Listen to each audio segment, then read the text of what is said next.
주와 함께 숨 쉴 때도 주와 함께 언제든지 주와 함께 내 생활 모두 기도라 기도 시간 기쁨 넘쳐 하늘의 평화 마음에 차고 생명샘물 솟아나네 무릎 꿇고 기다리면 속삭이는 주의 음성 성경 말씀 확실하여 내 소망 거기 다 있네 저의 약속 편지 않네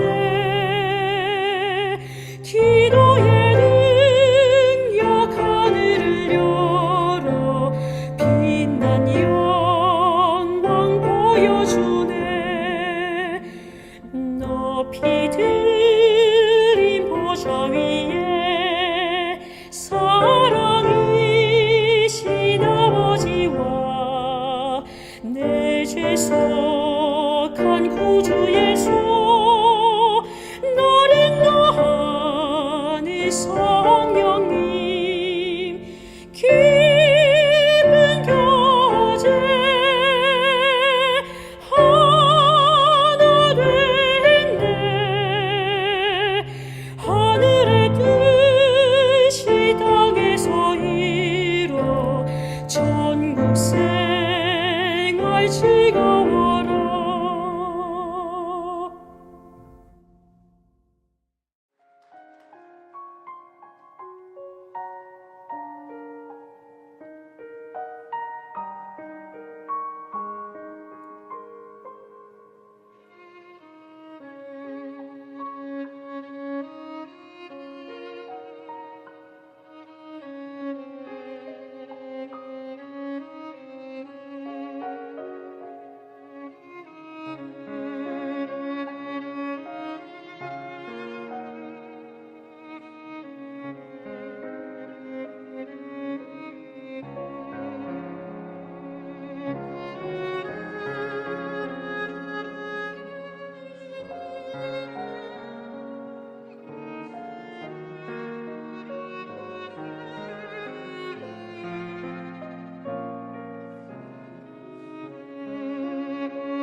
(2007년 3월 17일) 아침 신도림에 있는 한 30층짜리 빌딩 신축 현장에서 갑자기 연기가 피어올랐습니다.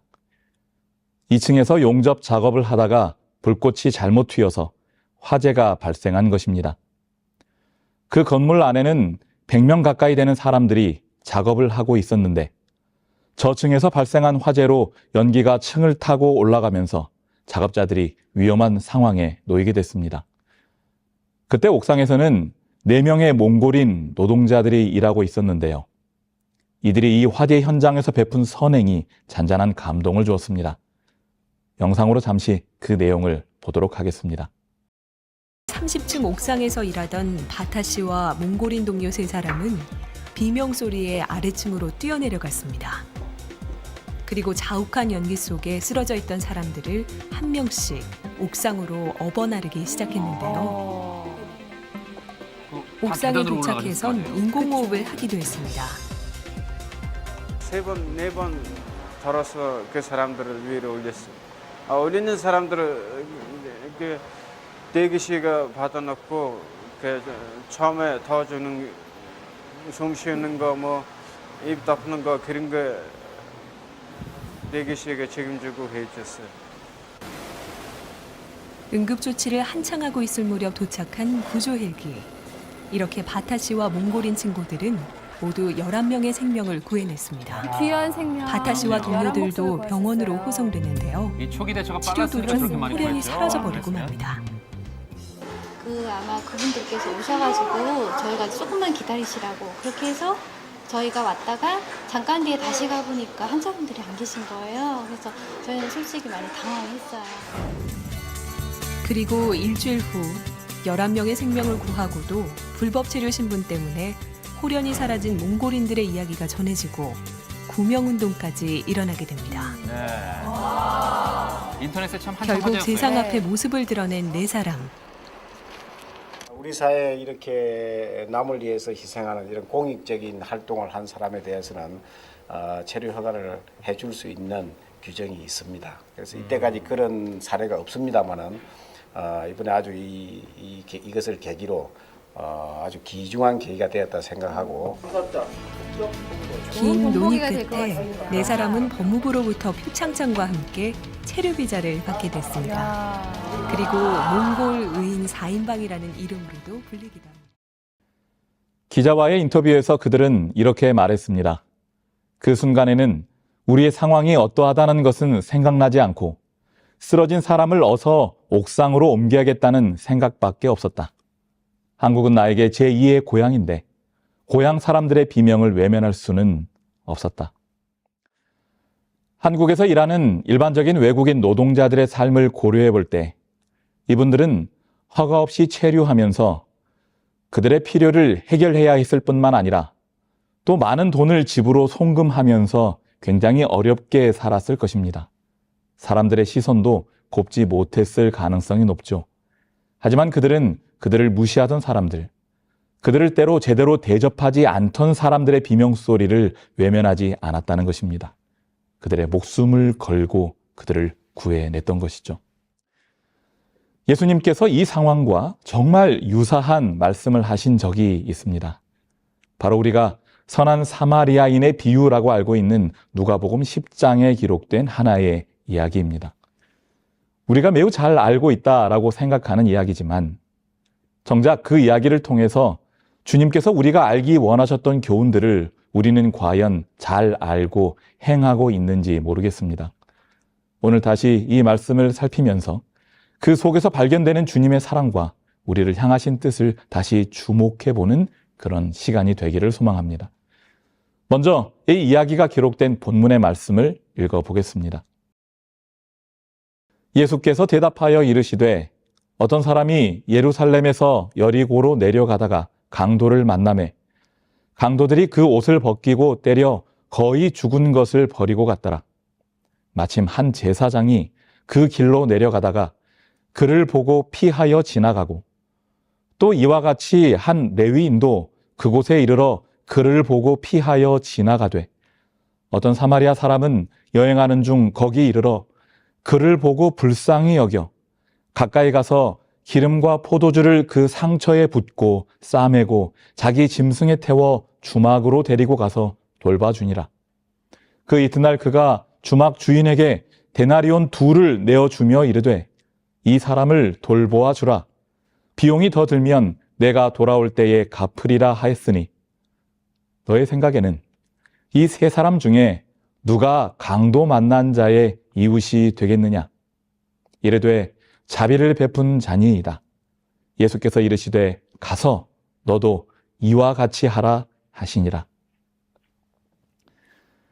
우리가 읽은 이 이야기, 선한 사마리아인의 비유를 살피기에 앞서서 이 비유를 말씀하신 배경에 대한 접근이 필요할 것 같습니다.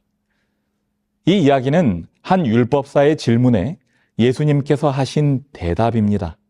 그의 질문이 어떠한 것이었습니까? 29절에 보면 그러면 내 이웃이 누구니까? 라는 질문입니다. 내 이웃이 누구냐는 단순한 질문이었을까요? 아니요, 그렇지 않습니다. 이 질문이 그러면이라는 말로 시작하는 것에 주목할 필요가 있습니다. 왜냐하면 이 질문 전에 또 다른 질문이 있었기 때문에 그렇습니다.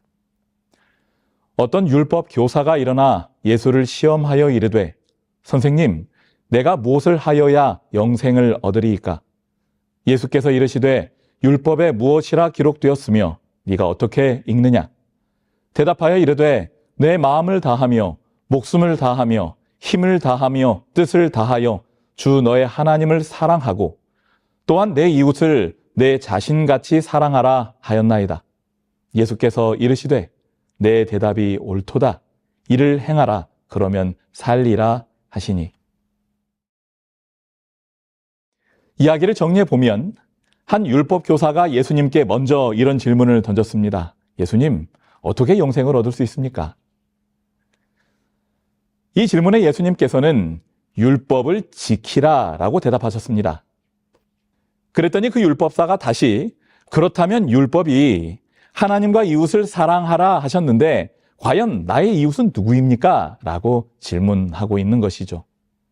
그 상황에서 예수님께서 그의 이러한 질문에 대답하는 대신에 하나의 이야기를 꺼내시는데 그 이야기가 바로 오늘 우리가 읽은 이 선한 사마리아인에 대한 비유라는 것입니다. 그러니까 이 이야기의 배경을 놓고 봤을 때 결국 이 이야기는 율법 교사가 한 질문의 핵심에 있는 영생과 구원 문제와 관련이 있는 이야기인 것입니다.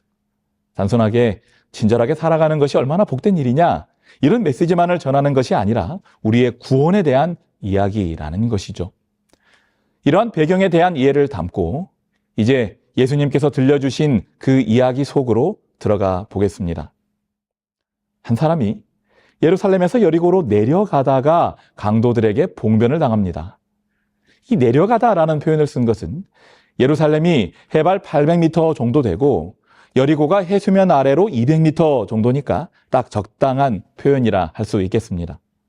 그런데 알려진 바에 따르면 예루살렘에서 여리고로 가는 길은 주로 광야로 되어 있는데 황량한 광야를 지나가다도 갑자기 길목에서 좁아지는 바위로 된 지형이 있다고 합니다.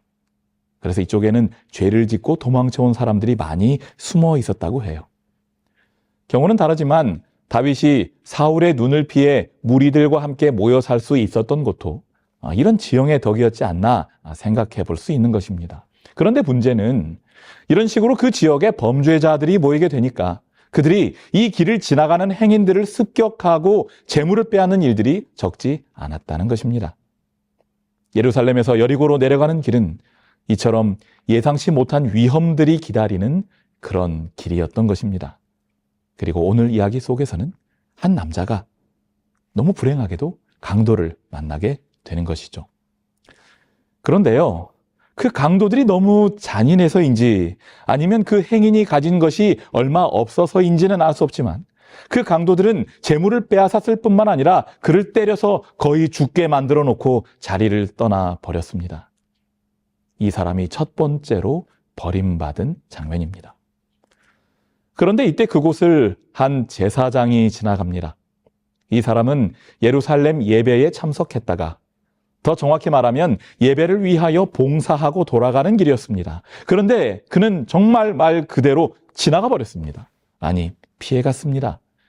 물론 그가 봤을 때 그 사람이 죽은 시체처럼 보였기 때문에 시체를 만져서는 안 된다는 법을 깨지 않기 위해서라고 항변할 수 있을지도 모르겠습니다. 유대인들은 시체를 만지게 되면 모세의 율법에 따라 7일 동안 부정한 상태가 되어서 성전에서 봉사를 할 수 없기 때문이었습니다. 하지만 그것은 핑계였습니다.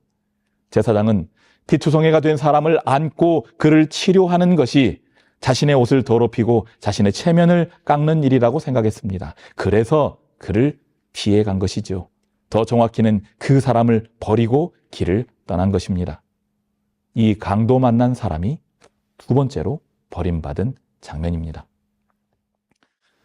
그 뒤에 등장한 레위인 역시 마찬가지였습니다. 멀리서 이미 쓰러진 사람을 보고 아예 피해서 가버린 제사장에 비해서 그는 한번 와서 그 사람을 살피는 호의를 베풀기는 하였으나 그 또한 이 사람을 도울 생각이 없었던 것입니다. 결국 이 강도 만난 사람은 세 번째로 버림받게 되는 것이죠. 증언의 말씀은 이 사람들의 마음속에 있었던 생각을 이렇게 밝혀줍니다. 제사장과 레위 사람들은 하나님께서 친히 정하신 성전 예배에 참석했다가 돌아가는 길이었다.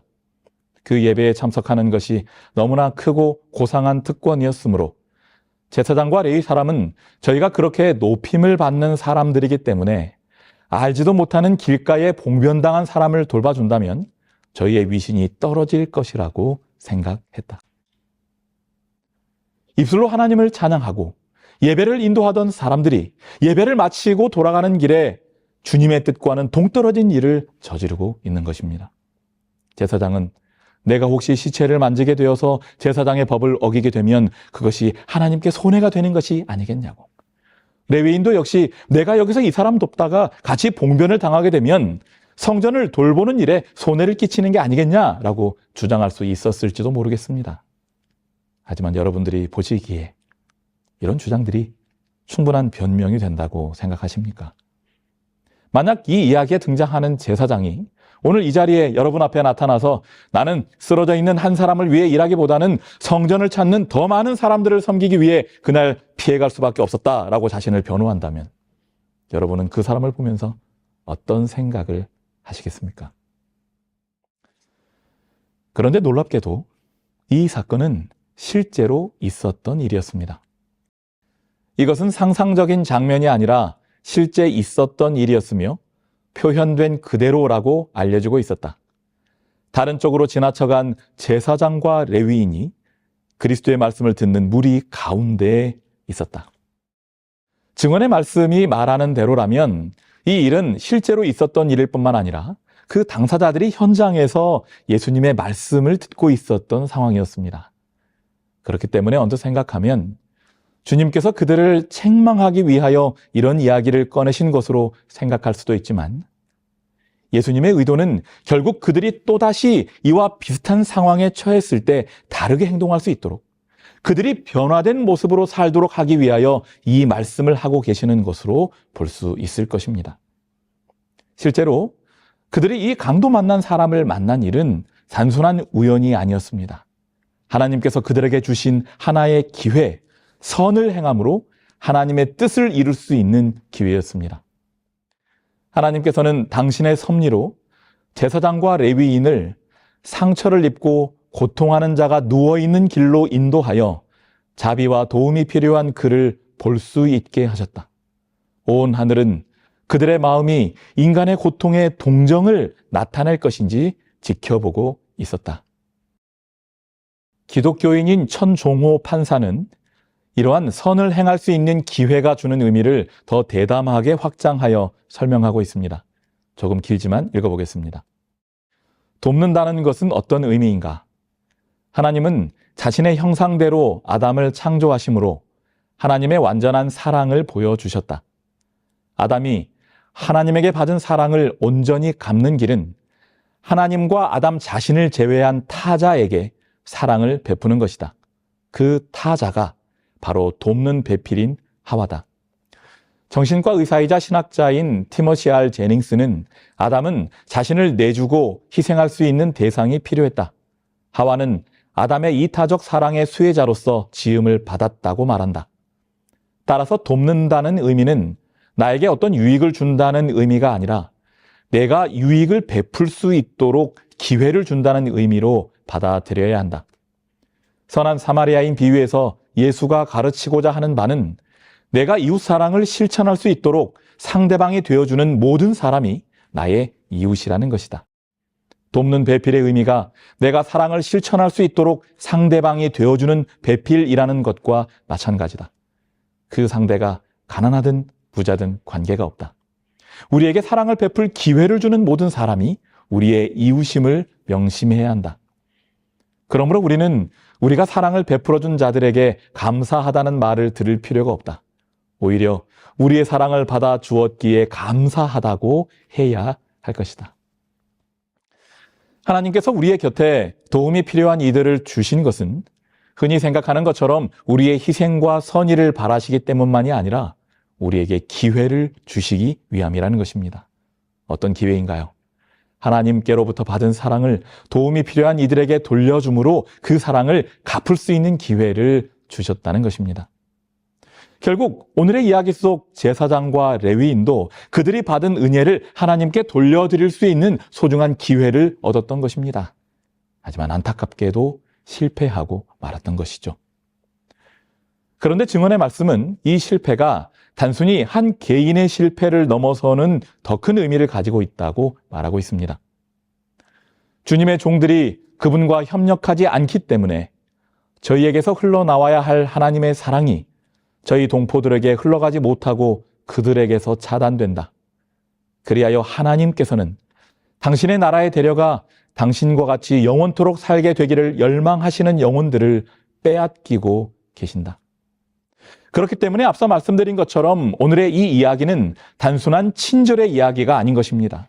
한 영혼을 놓고 다투는 선악의 대쟁투 속에서 먼저는 우리가 어떻게 하나님의 은혜에 감사하며 그분을 섬기는 자로 살 것인지, 더 나아가 이 고통의 세상에서 절망에 빠진 잃어버린 영혼들을 어떻게 하나님의 품으로 되찾아 올 것인가에 대한 중요한 원리를 담고 있는 이야기라는 것입니다. 그런데 약간의 상상력을 발휘해 보면 실제로 예수님께서 이 이야기를 전하셨던 현장에서는 아마도 계속해서 분위기가 반전되는 그런 상황이 펼쳐졌을 것이라는 생각이 듭니다. 예수님께서 사람들을 향하여 말씀하십니다. 한 사람이 예루살렘에서 여리고로 내려가다가 강도를 만났다. 사람들이 웅성거리기 시작했을 것입니다. 그 길 너무 위험해. 군인들이 그쪽 좀 잘 지켜줬으면 좋겠는데. 알고 보니 군인들도 그쪽을 안 가려고 한대. 위험하기로 유명한 길이었으니 사람들의 말이 많았겠죠. 그때 예수님께서 다시 입을 여십니다. 한 제사장이, 그 자리에 섞여 있었던 제사장들이 아마 헛기침을 하기 시작했을 것입니다. 누구보다도 하나님의 율법을 잘 지킨다고 생각하고 백성의 존경을 받고 있는 그들이니까 분명히 도움을 주는 행동을 했으리라 생각했겠죠. 그런데 그 자부심은 금세 사라져 버리는 것입니다. 그를 보고 피하여 지나가고, 사람들이 다시 웅성거리기 시작합니다. 불만의 소리가 나옵니다. 매번 말만 하는 사람들이네. 자기들이나 똑바로 하지 말이야. 그들의 얼굴이 뜨뜻해집니다. 현장에 있었던 실제로 강도 만난 자를 지나쳐갔던 그 제사장은 아마도 소스라치게 놀랐을 것입니다. 예수님이 다시 입을 열어 말씀하십니다. 레위인이. 레위인들의 목소리가 커졌을까요? 그래, 사실 뒤에서 고생하는 건 우리지. 우리가 진짜 성전을 섬기는 자들이지. 그런데 예수님께서 또 말씀하시는 거죠. 그를 보고 피하여 지나가되. 레위인들도 민망해집니다. 그 현장에 있었던 레위인은 말할 것도 없었겠죠. 이제 그동안 억눌려 있었던 평범한 계층의 사람들이 목소리를 높입니다. 누구 마음은 누구만 안다고 편하게 사는 사람들은 우리 마음을 몰라. 어려운 사람들끼리 서로 돕고 사는 거지. 그들은 이제는 당연히 길 가던 유대인이 그를 도왔을 것이라 생각합니다. 그런데 예수님의 입에서 전혀 엉뚱한 말이 튀어나오는 거죠. 어떤 사마리아인이 그를 불쌍히 여겨. 순식간에 웅성거리던 무리들이 할 말을 잃어버립니다. 왜냐하면 지금 주님께서는 목소리를 높이던 이들을 향하여 너희들 모두가 이 사람의 이웃이 아니라고 말씀하고 계셨기 때문에 그렇습니다. 욕하고 비난하는 그들조차도 진정한 사랑을 실천하는 이들은 아니라고 말씀하셨다는 것이죠. 대신에 너희들이 너무나 무시하고 멸시했던 사마리아인이 감히 유대인을 불쌍히 여겨서 도움을 주었다고 이야기를 풀어나가시는 것입니다. 그들 모두가 충격을 받았을 것입니다. 사마리아인은 근본은 유대인이지만 르호보암이 예루살렘이 아닌 다른 곳에서 예배를 드리게 했고 북방 이스라엘이 멸망하면서는 아수르 사람들과 피가 섞였기 때문에 자존심 강한 유대인들이 이방인 취급하는, 얼굴에 침을 뱉고 모욕하는 그런 사람들이었기 때문이었습니다. 그런데 그런 하찮은 사람이 감히 유대인을 불쌍히 여겨서 도왔다는 것입니다. 그들의 자존심을 정말 크게 건드리는 사건이 아닐 수 없는 것이죠. 그때의 잠잠해진 청중들과 놀란 율법사에게 주님이 물으십니다. 너의 생각에는 이 세 사람 중에 누가 강도 만난 자의 이웃이 되겠느냐? 그들은 자존심이 너무나 상해서 그 순간에도 차마 사마리아 사람이라고 말할 수 없었습니다. 그래서 37절의 표현대로 이르되 자비를 베푼 자니이다 라고 말할 수밖에 없었던 것입니다. 이 말씀을 듣고 청중들이 어떤 모습으로 흩어졌을까요? 고개를 절레절레 흔들면서 그것들이 우리한테 그럴 리가 없어라고 애써 부인하는 사람들도 있었을 것입니다. 하지만 그들의 마음속에 율법을 입으로만 떠드는 것보다 어려운 이를 돕고 사랑하는 모습으로 율법의 참 정신인 사랑을 보여주는 것이 진정한 경건이라는 교훈만은 분명하게 자리 잡았을 것입니다. 바로 이 교훈을 주시기 위하여 주님께서는 율법사의 질문에 대한 대답으로 이 이야기를 꺼내셨던 것입니다. 이제는 우리의 관심을 선행을 베풀었던 이 사마리아 사람에게로 돌려보겠습니다. 사마리아 사람은 유대인 지역을 여행 중이었습니다. 그러니 많은 유대인들과 만날 수밖에 없었겠죠. 친절한 유대인들이 결코 아니었을 것입니다. 그를 짐승처럼 취급하고 무시하는 그런 유대인들이었을 거예요. 그런데 그런 대접을 받으면서도 불가피하게 일이 있어 여행을 해야만 했던 사람이었을 것입니다. 그의 마음속에 유대인들에 대한 좋지 않은 기억들과 생각들이 있을 수밖에 없었을 것입니다. 그런데 그의 앞에 한 사람이 쓰러져 있습니다. 누가 봐도 딱 유대인입니다. 자연스럽게 나를 무시하던 유대인들의 모습이 생생히 떠오릅니다. 날 욕하던 그 목소리들이 떠오릅니다. 그 사마리아 사람의 마음속에서 작은 전쟁이 일어났을 것입니다. 이 사람을 도울 것인가? 거의 죽게 된 이 사람을 보면서 꼴 좋다라고 말하면서 조롱하며 돌아설 것인가? 여러분 한번 생각해 보시기 바랍니다. 이 사람에게는 그 순간에 어떤 마음이 필요했을까요? 당연히 불쌍히 여기는 마음이 필요했겠죠. 그런데 그 마음보다 더 우선적으로 더 크게 필요한 마음이 있었다는 것입니다. 용서하는 마음이 더 필요했다는 것이죠. 돕는 게 문제가 아니라 그가 유대인들에게 받은 상처와 모욕을 먼저 용서하고 해결해야만 그 사람에게 다가갈 수 있었기 때문에 그렇습니다. 그런데 그의 마음속에 그를 향한 불쌍한 마음, 용서한 마음이 있었다는 것입니다. 그리고 눈을 들어 그 사람의 처지를 봅니다. 거의 죽게 되었어요.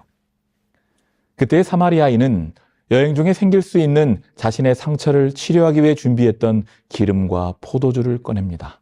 그리고 그것으로 급한 대로 그 사람을 치료합니다.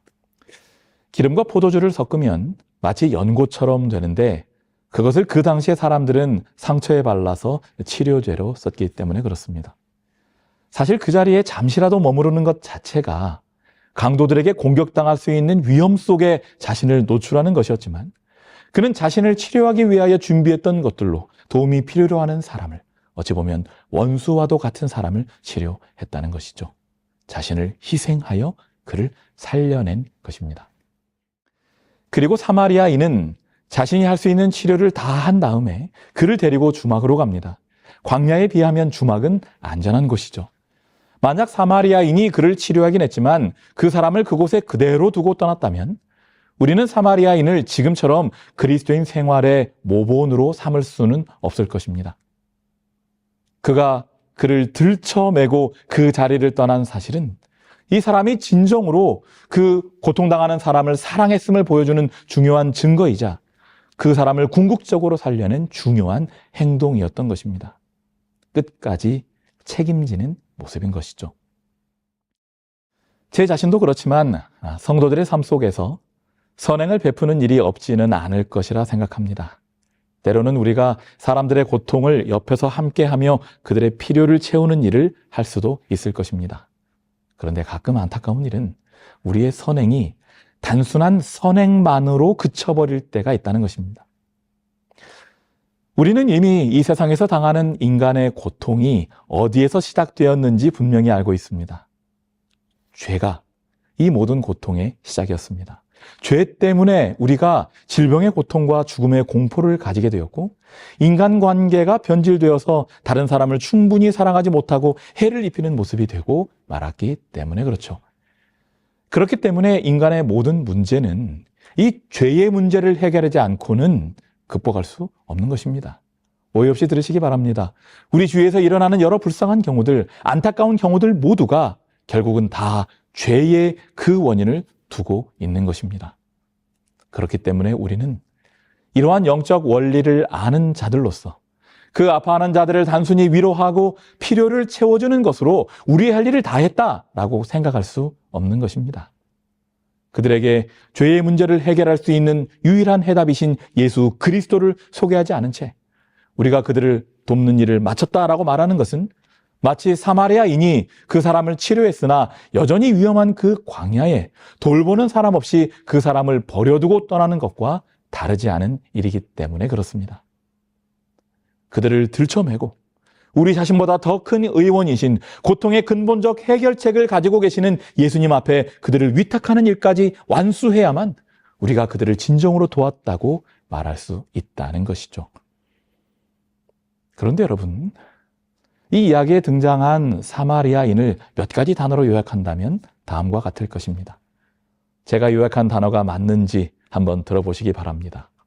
떠남, 멸시받음, 용서, 희생, 치유, 되돌아오겠다는 약속. 어떠신가요? 이 사마리아 사람에게 다 적용되는 표현 아닌가요? 여러분, 그런데 이 단어들을 하나도 빼지 않고 적용할 수 있는 한 분이 계십니다. 바로 예수님이십니다. 사마리아인의 이야기를 하시면서 결국 예수님은 예수님 자신에 대한 이야기를 하고 계셨던 것입니다. 팀 켈러는 이 이야기를 설명하면서 다음과 같이 말했습니다. 선한 사마리아인은 그의 입장에서는 위험할 뿐 아니라 자기 공동체에 많은 고통을 안겨준 유대 민족의 일원인 낯선 사람을 목숨을 걸고 희생적으로 사랑했다. 사마리아인은 유대인에게 분노를 쏟아내어야 마땅했지만 오히려 희생적이고 실천적 사랑을 베풀었고 신체적, 물질적 필요를 채워주었다. 이 부분에서 선한 사마리아인 비유는 우리에게 위대한 사마리아인이신 예수 그리스도를 가리켜 보인다. 그분은 우리를 거부하셔야 마땅했다. 예수님은 우리 인류가 그분을 죽이리라는 것을 정말로 아셨다. 그분은 우리를 위해 목숨을 거셨을 뿐 아니라 내어 놓으셨다. 우리가 살게 하시고자 우리를 위해 죽으셨다. 우리가 예수님을 우리의 선한 사마리아인으로 보기 전까지는 우리 이웃을 결코 희생적으로 사랑하지 못할 것이다. 실물교훈도 같은 설명을 하고 있습니다. 이 사마리아 사람은 그리스도를 대표한다. 우리가 상처를 입고 죽게 되었을 때에 그분은 우리를 불쌍히 여기셨다. 그분은 우리를 피해 지나가지 않으셨으며 우리로 속절없이 아무 소망도 없이 죽도록 버려두지 않으셨다. 그분은 온 하늘 천군의 존경을 받으시던 거룩하고 행복한 하늘 집에 머물러 계시지 않으셨다. 그분은 우리의 상처를 보시고 이를 고치시려고 인류의 사정을 당신 자신의 일처럼 돌아보셨다. 결국 예수님께서는 이 선한 사마리아인의 이야기를 통해서 율법 교사가 던졌던 우리의 이웃이 누구입니까? 라는 질문에 대한 확실한 답을 주셨던 것입니다. 이렇게 하여 누가 내 이웃이니까? 라는 질문은 영원한 답을 얻었다. 그리스도께서는 우리의 이웃이 단순히 우리가 소속되어 있는 교회나 같은 신앙을 가진 사람만을 의미하는 것이 아님을 보이셨다. 우리의 이웃은 우리의 도움을 필요로 하는 모든 사람이다. 적에게 상처받아 죽게 된 영혼은 누구나 우리의 이웃이다. 하나님의 소유인 모든 사람은 다 우리의 이웃이다. 예수님께서는 누가복음 10장 37절에서 이 이야기를 마치시면서 듣는 무리들에게 가서 너도 이와 같이 하라고 명령하셨습니다. 선한 사마리아 사람이 했던 것처럼 우리도 그와 같이 하라고 말씀하시는 것입니다. 그런데 다시 생각해 보니 이 말은 예수 그리스도의 모본을 따르라는 말씀이셨습니다. 선한 사마리아인 되시는 예수 그리스도께서 인간을, 세상을 사랑하셨던 것처럼 우리도 세상을 사랑하라는 말씀이셨던 것이죠. 이 예수 그리스도의 사랑의 정신이 저와 여러분의 삶 속에 있게 되기를 간절히 바랍니다. 왜냐하면 이 정신이 우리에게 있느냐 없느냐가 내 삶 속에 그리스도가 계신가 계시지 않는가를 결정하는 중요한 증거가 되기 때문입니다. 주께서 명하신 희생과 봉사의 일을 우리가 하지 않는다는 것은 단순히 봉사의 정신이 있고 없고의 문제에서 그치는 것이 아니라 주님께서 우리의 인생에 바라시는 교훈을 거절하는 것이고, 그러한 거절은 결국 하나님과의 결별로 우리를 이끌게 된다는 사실을 잊지 마시길 바랍니다. 그렇기 때문에 요한은 그의 인생의 말년에 단호한 어조로 이런 기록을 남길 수 있었던 것이죠. 어느 때나 하나님을 본 사람이 없으되 만일 우리가 서로 사랑하면 하나님이 우리 안에 거하시고 그의 사랑이 우리 안에 온전히 이루어지느니라. 누구든지 하나님을 사랑하노라 하고 그 형제를 미워하면 이는 거짓말하는 자니, 보는 바 그 형제를 사랑하지 아니하는 자는 보지 못하는 바 하나님을 사랑할 수 없느니라. 먼저 하나님의 사랑과 은혜를 경험한 자들로서 우리 모두가 그리스도의 사랑을 세상의 약한 자들, 도움이 필요한 모든 이들에게 베풀어주는 주의 자녀들이 되기를 간절히 바랍니다. 그리하여 이름 모를 선한 사마리아인의 모습이 시대를 넘어 우리에게도 감동을 선사하고 있는 것처럼 우리의 영향력이 미치는 모든 곳에 우리의 이름이 그리스도의 이름과 함께 아름다운 선행의 향기로 전해지기를 간절히 바라면서 오늘의 말씀을 마치겠습니다.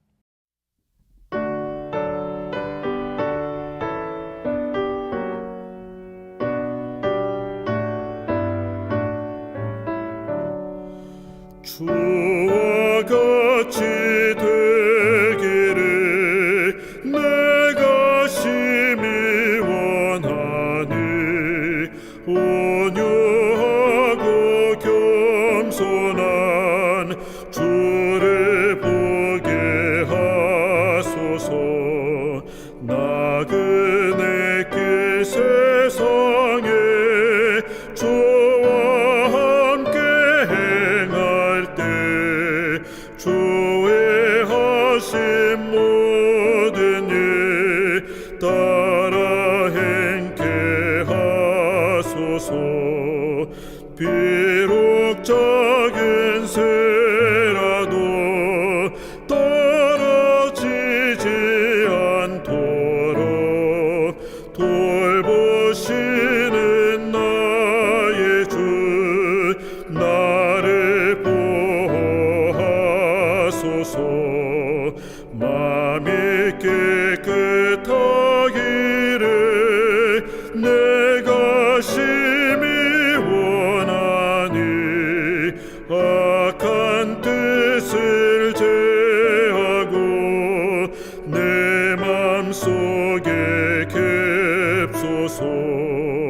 주와 같이 되기를 내가 심히 원하니, 매일 기도할 때에 응답하여 주소서.